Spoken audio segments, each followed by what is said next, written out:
Hey guys, welcome back to my channel. Myself Prachi होने वाली CM Prachi. Guys, my channel पे आपका बहुत बहुत स्वागत है। और आज की वीडियो में हम लोग डिस्कस करने वाले हैं कि हम लोग कब रेफर करते हैं ट्रांसफर प्राइसिंग ऑफिसर को। तो चलो वीडियो को स्टार्ट करते हैं। Let's get started.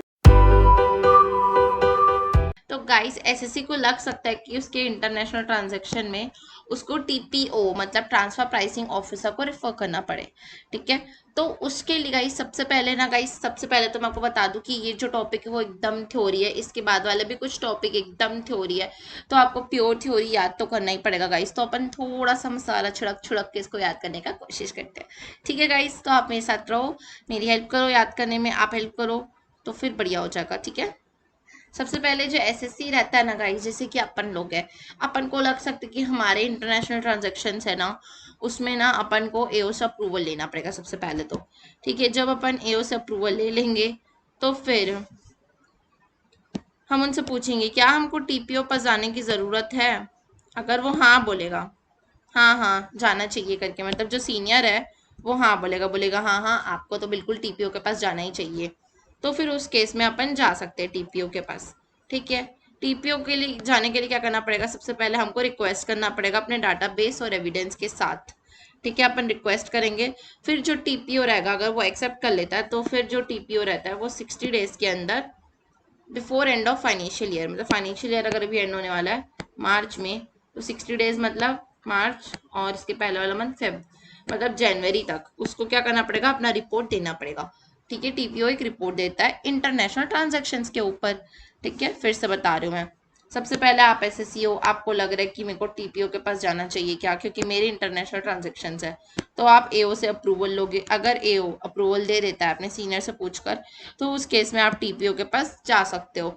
जब आप टीपीओ के पास जाओगे तो फिर आपको नोटिस देना पड़ेगा। टीपीओ आपको नोटिस देगा, मतलब नोटिस टू एसएससी ना, मतलब एसएससी को नोटिस देगा टीपीओ। ठीक है, और फिर उसमें वो बोलेगा कि आपको एविडेंस इन डाटाबेस प्रोवाइड करना चाहिए हमको, हम उनको प्रोवाइड करेंगे एंड देन टीपीओ क्या करेगा, उसके बाद हमको रिपोर्ट देगा। ये इंपॉर्टेंट डेट है, 60 डेज फाइनेंशियल ईयर खत्म होने से पहले, मतलब जनवरी में। ठीक है, जब हमको रिसीव हो जाएगी रिपोर्ट टीपीओ की, तो जो एओ रहता है वो आर्म लेंथ प्राइस को चेंज नहीं कर सकता। गाइस, ये पूरा थ्योरी पार्ट है, इसमें मैं आपकी कोई भी हेल्प नहीं कर पाऊंगी विद एग्जांपल्स एंड बाकी फनी चीज़ों के साथ, क्योंकि गाइस थ्योरी है, वी हैव टू लर्न। बस मेरी बेस्ट हैंड रिटन नोट्स आपकी हेल्प कर सकते हैं, उसके अलावा कोई हेल्प नहीं कर सकता। ठीक है गाइस, तो मेरे साथ याद करो आप भी। ठीक है, तो देखो जब रिसीव हो जाएगी ना अपन को रिपोर्ट, जब रिपोर्ट मिल जाएगी ना अपन को, तो फिर हम लोग का जो आमलन प्राइस है वो असेसिंग ऑफिसर भी चेंज नहीं कर सकता। ठीक है, और अपना जब अपन फाइल करेंगे ना तो उसमें टीपीओ की रिपोर्ट भी अपन को फाइल करनी पड़ेगी। ठीक है, फिर मिस्टेक बाय टीपीओ ऑर्डर, कभी कभी क्या होता है कि मिस्टेक भी हो सकती है टीपीओ के ऑर्डर में, तो अगर मिस्टेक होती है तो उसको रेक्टिफाई करेंगे। और फिर अगर कुछ भी रेक्टिफिकेशन इसमें आएगा, टीपीओ की रिपोर्ट में आएगा, तो ऑब्वियसली एओ की रिपोर्ट में भी आएगा ही, क्योंकि अपन तो पहले देखो, पहले अपन एओ को मानते हैं एंड देन फिर अपन टीपीओ को मानते हैं। जब अपन टीपीओ की बात मान रहे हैं तो एओ की नहीं मान रहे हैं, मतलब ये दोनों सेम हो गया। अब आप एग्जाम्पल मानो, एओ आपकी मम्मा है और टीपीओ आपके पापा है। सबसे पहले आप मम्मा के पास गए और मम्मा से बोले कि मम्मा क्या मैं पापा से पूछूं, मम्मा बोली हाँ जा पूछ ले करके, तो आप पापा से पूछ रहे हो। अब पापा की बात ही मानी जाएगी घर पे। ठीक है, अब पापा की बात मानी जाएगी, तो अगर पापा का डिसीजन गलत होता है तो उसके साथ साथ मम्मा का भी तो गलत होगा ना, बिकॉज हम तो पापा की बात मान रहे थे। ठीक है, वैसे ही अगर टीपीओ की बात गलत हुई तो फिर एओ की भी गलत हो जाएगी, तो दोनों के ऑर्डर को रेक्टिफाई करना पड़ता है। ठीक है, समझ गए, अब आगे बढ़ते हैं। जब टीपीओ कैलकुलेट करते रहेगा ट्रांजैक्शंस, तो फिर उस केस में कैलकुलेट करना पड़ेगा अपन को सारा एएलपी, सारे ट्रांजैक्शंस का। ठीक है, अपन एएलपी सारे ट्रांजैक्शन का कैलकुलेट करेंगे, ऐसे नहीं कि किसी पर्टिकुलर का करें, सब चीज़ का करेंगे एंड फिर उसके ऊपर रिपोर्ट देंगे, जो भी अपनी रिपोर्ट रहेगी। ठीक है, समझ में आया गाइस। इसमें ना मतलब बेसिकली ऐसा होता है कि जो एओ रहता है ना वो रिफर करता है, बिकॉज गाइस हर कोई हर चीज़ में स्पेशलाइज नहीं होता। मैं आपको अच्छे से एग्जांपल देके समझाती हूँ, चलो समझते हैं।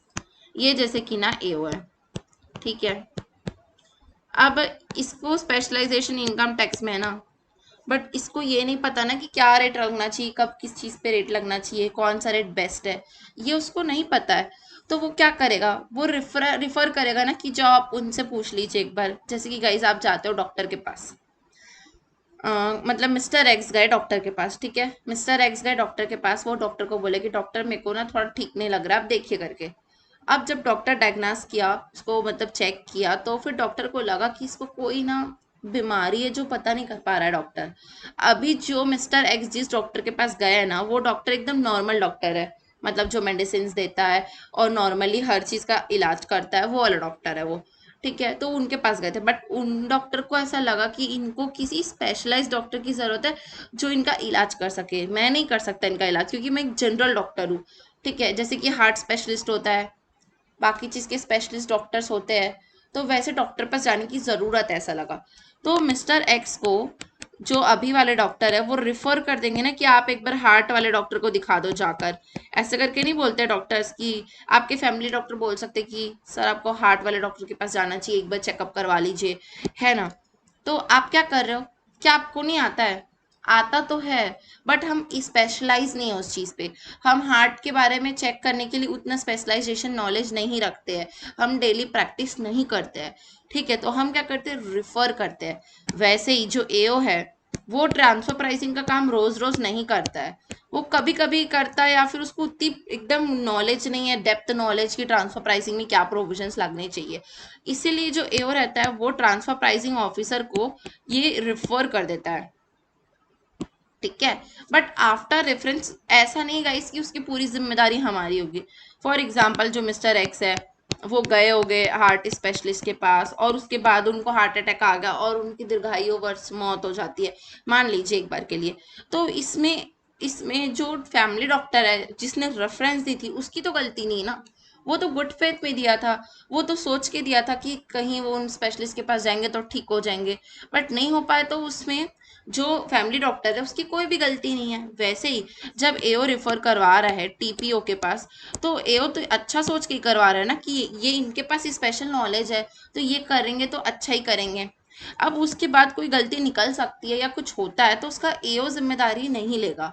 ठीक है, तो अब अपन फिर से शुरू से पढ़ते हैं ताकि आपको एकदम अच्छे से याद हो। ठीक है, सबसे पहले जो एसीसी एसएससी रहता है उसका होता है इंटरनेशनल ट्रांजेक्शन, तो वो एओ के पास जाता है, एओ अप्रूवल देता है अपने सीनियर से पूछ के, और फिर वो टीपीओ के पास जाता है। कौन जाता है, एसएससी।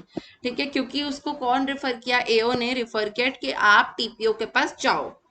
ठीक है, अब टीपीओ को नोटिस जो रहेगा, नोटिस एसएससी को देना पड़ेगा कि आप हमारे पास ये सब डॉक्यूमेंट्स एविडेंस लेके आओ। जैसे कि डॉक्टर बोलेगा आप अपनी पुरानी report, sonography report, blood test report, ये रिपोर्ट वो रिपोर्ट लेके आओ, है ना। वैसा टाइप का जो टीपीओ है वो बोलेगा एसएससी को तुम अपना एविडेंस लेके आओ। उसके बाद जब डॉक्टर हार्ट डॉक्टर चेक करेगा तो फिर वो अपनी रिपोर्ट देगा। तो रिपोर्ट कब तक देना है उसको, 60 डेज खत्म होने से पहले फाइनेंशियल ईयर।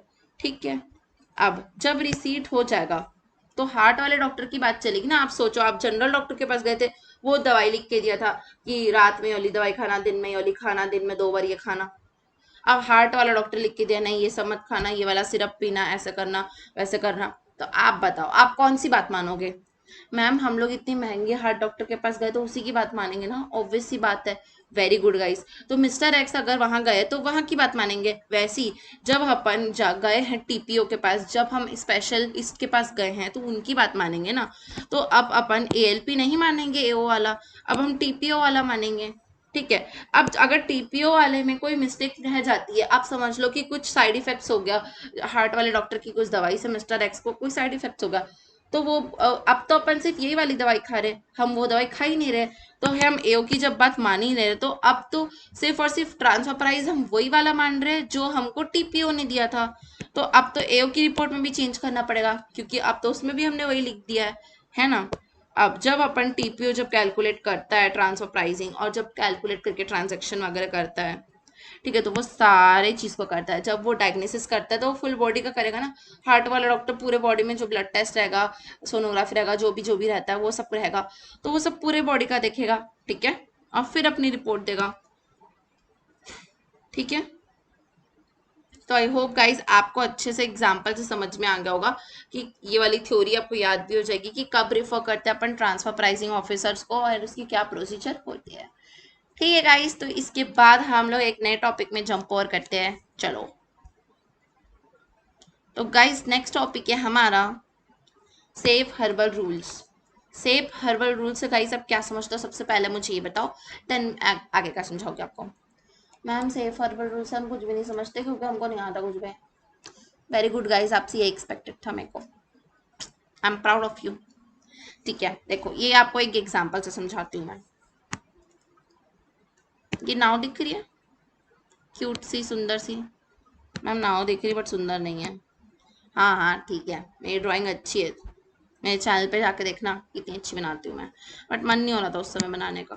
ठीक है गाइस, ये सब छोड़ो, और बताओ हाल चाल कैसा आपके, ठीक है? बोर तो नहीं हो रहे हो ना? कैसे होंगे। ठीक है गाइस, देखो ये सेफ हार्बर रूल में मैं अब ये समझाना चाहती हूँ कि जब ना अपनी ये बोट है ना, ये जब चलती है तो क्या होता है कि इन्हें एक सेफ जगह पे जाकर उसको रुकना पड़ता है। और रुकने के लिए ना एंकर की जरूरत पड़ती है, जिसको अपन ऐसे करके ऐसे करके फेंकते हैं और फिर वो जाकर अटक जाता है और फिर शिप रुक जाती है। ठीक है, तो ये जो एंकर है ये हमको सेफली बचाता है एक बोट को, एक शिप को, और उसको बचा के एक साइड पे किनारे पे लेके आने में हेल्प करता है। तो गाइस सेफ हार्बर रूल भी इससे ही रिलेटेड है। कैसे मैम? देखो, in this rule no calculation of ALP and TP is done. हम जब सेफ हर्बल रूल लगाते हैं ना, तो हम इसमें ट्रांसफर प्राइसिंग और आर्म लेंथ प्राइसिंग दोनों को भूल जाते हैं। उनके बारे में हम नहीं सोचते, ना ही हम उसको कैलकुलेट करते हैं। इसमें ना गवर्नमेंट जो है ना वो सेट करके रखी है एक प्रॉफिटली हाई स्लैब, मतलब एक high slab government already set करके रखी है। और अगर अगर अगर अगर आप एज अ SSC उस पॉइंट को टच कर देते हो तो उस केस में गवर्नमेंट ने जो कहा है उतना ही आपको टैक्स पे करना पड़ेगा। आपको इन प्रोविजन से दूर रहना है, आपको इनकी ज़रूरत नहीं है। ठीक है, फिर से समझा रही हूँ। देखो, ट्रांसफर प्राइसिंग ALP सब छोटे छोटे बड़े बड़े नॉर्मल लोगों के सबके लिए प्रोविजन है, बट जैसे एक पॉइंट ऑफ टाइम आता है, एक पॉइंट ऑफ टाइम आता है कि इससे ज्यादा अब नहीं हो पाएगा, आपको इसमें टैक्स देना ही पड़ेगा इतना। ठीक है, तो सेफ हार्बर रूल्स जो है ना वो ऐसे करके लगा हुआ है, हाई प्रॉफिट स्लैब्स लगे हुए हैं। अगर आप यहाँ तक पहुंच जाते हो तो आपको यहीं पर वाला टैक्स पे करना पड़ता है। उस केस में आपको ALP और ट्रांसफर प्राइसिंग की कोई भी प्रोविजन लगाने की जरूरत नहीं पड़ती है। ठीक है, तो उसी को बोलते हैं safe harbour rules. I hope guys आपको समझ में आएगा। एग्जाम में अगर आता है तो ज़्यादा से ज़्यादा सेक्शन आएगा 92 CB। ठीक है, उससे ज़्यादा क्या आएगा कि सेफ हार्बर रूल्स क्या होते हैं, तो आप उसमें लिख देना कि उसमें हम ALP और ट्रांसफर प्राइसिंग का यूज़ नहीं करते हैं और हम लोग एक हाई प्रॉफिट मार्जिन कमाते हैं जिसमें गवर्नमेंट हमको स्लैब रेट पे करने बोली वही पे करते हैं अपन। ठीक है गाइस, आई होप आपको क्लियर होगा यहाँ तक। तो गाइज ये वीडियो यहीं पे खत्म होती है। आई होप गाइज आपको ये वीडियो हेल्पफुल लगी होगी। अगर वीडियो अच्छी लगती है तो प्लीज़ लाइक कीजिए, बहुत अच्छी लगती है तो प्लीज़ सब्सक्राइब कीजिए, अपने फ्रेंड्स के साथ शेयर कीजिए। Thank you so much for watching this video. Bye bye guys.